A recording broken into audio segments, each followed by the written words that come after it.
Hola, bienvenido al canal. En los últimos años se ha puesto muy de moda el término agricultura regenerativa, pero me da la sensación de que no mucha gente sabe exactamente de qué se trata. Y por eso hemos decidido hacer este vídeo para explicarte de qué va todo esto de la agricultura regenerativa.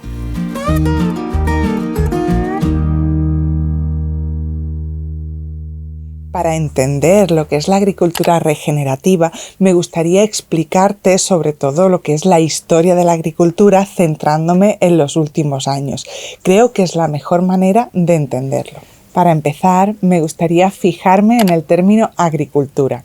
Esta palabra tan bonita viene a significar el arte de cultivar la tierra, haciendo referencia a todas esas prácticas y conocimientos que los humanos usamos para obtener frutos de nuestros cultivos. Y con frutos no solo me refiero a la alimentación, sino también a todo aquello que podamos necesitar. Materiales para construir estructuras o para vestirnos, por ejemplo. Como seguramente habrás oído, la agricultura se inició en el Neolítico, hace ya muchísimos años, en la zona de Oriente Próximo y al sur del continente americano. Fue cuando los humanos empezamos a cultivar nuestro propio alimento. Lo primero que cultivamos fueron cereales como trigo, centeno, avena, maíz y luego más adelante ya pasamos a cultivar guisantes. En los siguientes siglos, como pudimos dejar de alimentarnos solamente de recolección y caza y pudimos gestionar nuestra propia alimentación, la población mundial aumentó muchísimo. Los egipcios, los griegos, los mesopotamios ya empezaron a dominar algunas artes referentes a la agricultura, como por ejemplo el regadío. De hecho, fueron romanos y griegos los primeros que escribieron los tratados más antiguos de agricultura que se conocen. Todos estos conocimientos se preservaron durante la Edad Media, sobre todo gracias al interés de los monasterios, y fue justo en esta época cuando las especies empezaron a viajar por diferentes partes del mundo y se introdujeron en los huertos de todos los países. En el siglo XVII, en Europa, se empezaron a aplicar los conocimientos científicos al cultivo de alimentos, y es que, claro, una población cada vez mayor requería cada vez más alimento. En el siglo XIX, coincidiendo con la Revolución Industrial, empezaron ya a usarse los primeros tractores, tanto en Reino Unido como en lo que se conoce como Estados Unidos. Hasta ahora he querido hacer un repaso rápido por lo que ha sido la agricultura, pasando muy de puntillas por algunos hechos históricos, para centrarme en lo que es la historia de los siglos XIX y XX, que es la que tenemos más cercana. No sé en qué momento la cosa empezó a torcerse para acabar dando lugar al sistema agrícola industrial que tenemos hoy en día, pero hay una idea muy importante que surgió durante la Ilustración, y esta es la idea de que el suelo simplemente es un soporte mecánico para las plantas y no un organismo vivo. Y esta idea, que puede parecer muy inofensiva, en realidad tuvo una importancia capital. Unos años más tarde, durante el siglo XIX, durante la Revolución Industrial, la población mundial creció muchísimo y con ello la demanda de alimentos. Y en ese momento se creyó que no había reserva suficiente de nitrógeno para poder cultivar lo suficiente para abastecer esa población, aunque esta idea cambió rápidamente. German Fritz, que era químico, inventó un procedimiento por el cual podía sintetizar amoníaco, que es una forma de nitrógeno, a partir del aire. Recibió el premio Nobel por ello, y este fue el punto de partida de toda la industria agroquímica. Todas las maneras tradicionales de cultivar, la aplicación de estiércol, la rotación de cultivo, se dejaron de lado para dar paso a abonos sintéticos a base de nitrógeno sintetizado por este método, que nutrían los campos de manera artificial para abastecer a esa población creciente. Pocos años después, Carl Schleger, que era un botánico, y Justus von Liebig proclamaron su teoría de alimentación mineral de las plantas. Fueron ellos los que descubrieron que las plantas se alimentaban a base de minerales que tomaban o bien del suelo o bien del aire. Hasta entonces se creía que las plantas tomaban todos los nutrientes que necesitaban del suelo a través de sus raíces, pero fueron estos dos científicos los que descubrieron que el carbono que forma todas las estructuras de la planta, lo toman a partir del CO2 del aire mediante la fotosíntesis. No sé si te suena la teoría de mínimos de von Liebig. A mí me parece totalmente desfasada, pero sí me parece que ha marcado un antes y un después en la agricultura, así que te la explico brevemente. Este científico proclamó que hay 12 elementos, 12 minerales, de los cuales las plantas se alimentan, y que si tan solo uno de ellos falta o no lo hay en suficiente cantidad en el medio, la planta detiene su crecimiento. Esta teoría ha dado origen a esa mentalidad que llamamos NPK, esa creencia de que con unos pocos nutrientes la planta tiene suficiente para vivir. Y me parece que este es uno de los grandes retos que tiene la agricultura moderna, entender el suelo como un organismo vivo y no como un simple almacén de nutrientes. Pocos años después de que Liebig proclamara sus teorías, la industria de los fertilizantes de síntesis hizo un boom. Y la cosa no acabó ahí, sino que tomó aún más fuerza con la Primera y la Segunda Guerra Mundial ya durante el siglo XX. Resulta que el nitrato de amonio es un elemento clave a la hora de fabricar todo tipo de munición armamentística, así que durante la Primera y la Segunda Guerra Mundial se produjo muchísima de esta sustancia. ¿Pero qué pasó cuando acabó la Segunda Guerra Mundial y había un excedente de nitrato de amonio? ¿A dónde fue a parar esta sustancia? Pues efectivamente a nuestros campos de cultivo. Se usó para fabricar fertilizantes nitrogenados de síntesis. Este fue el inicio de una relación que sigue durando hoy en día muy fructífera entre la industria petroquímica y la industria armamentística. Y es que el nitrato de amonio no fue la única sustancia que derivó de las guerras a la agricultura. Pero el legado militar en la agricultura no acaba ahí.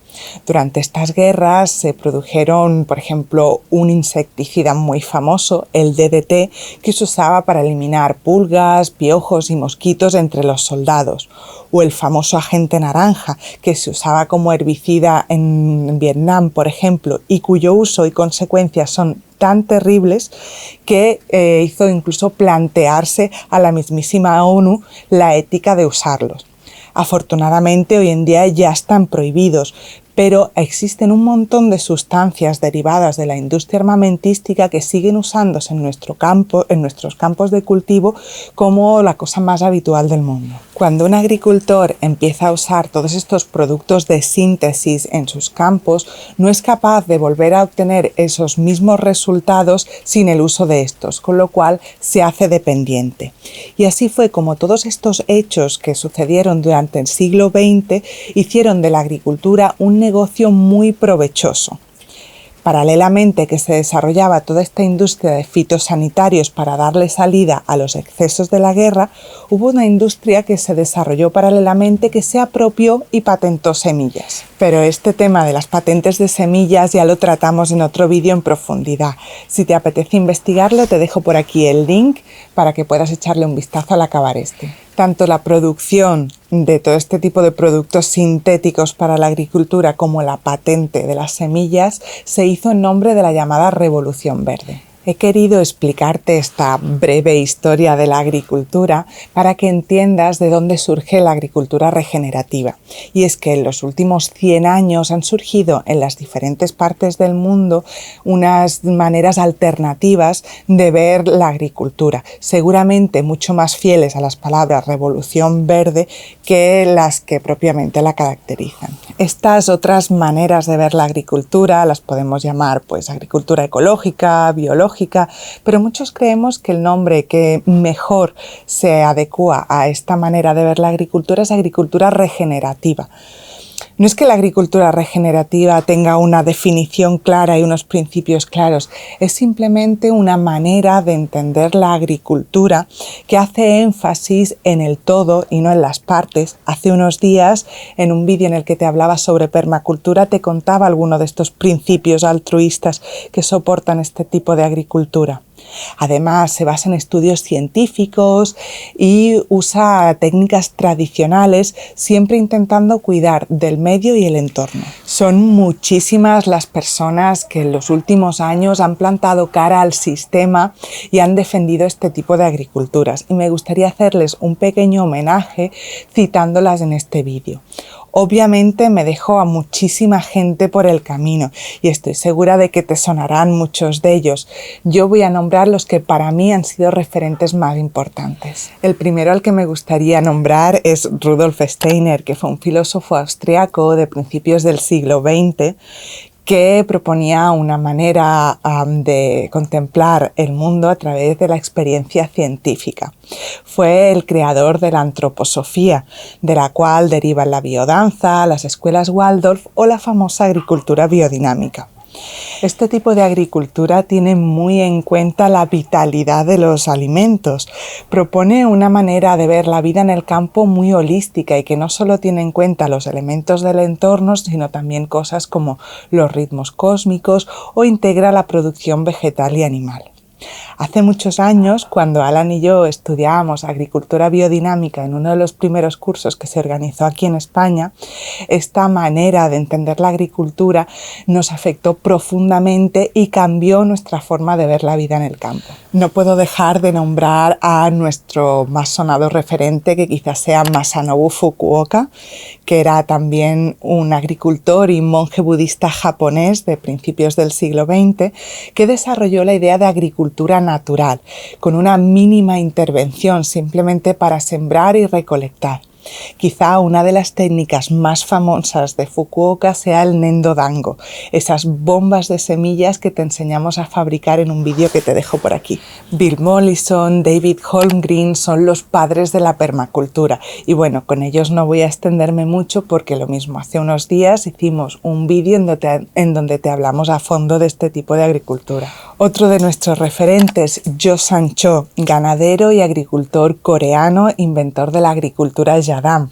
En nuestro canal encontrarás muchísimos preparados de la agricultura Yadam y la Korean Natural Farming, que inició su padre ya en los años 60 y que hace no mucho tuvimos la grandísima suerte de tener contacto directo con él, que vive en Corea.